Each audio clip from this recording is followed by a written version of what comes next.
nắm đi và dần khi nó vai chỉ dòng tôi với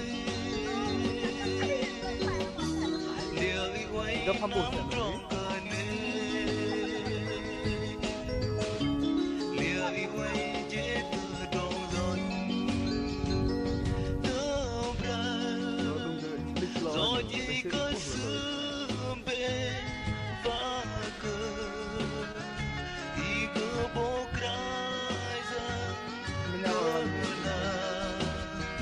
về cờ Giêsu Christ và cờ thì cứ bố play lưng cờ giang sư vai chỉ chùa bơi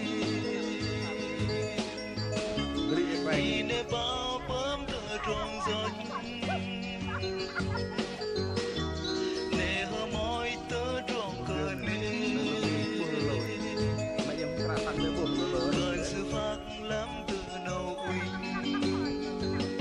tơ ra rồi đi cơ sương bên và cờ thì cơ bố cry ra về cờ Giêsu Christ và cờ thì cờ bố play lưng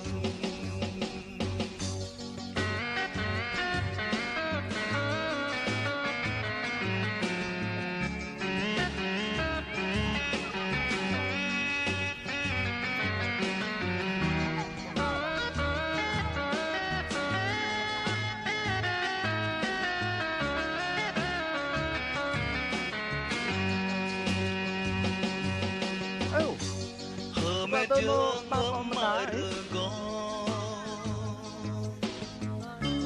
vợ cho chưa ngắm mà hờ ta khả rằng Giêsu cô mật quay có cái đây có mật bờ gần tớ ra rồi chỉ có sương vậy có phong bố núi bưng lên yêu cái làm plei bên lưu gầm này nè làm tạt lên à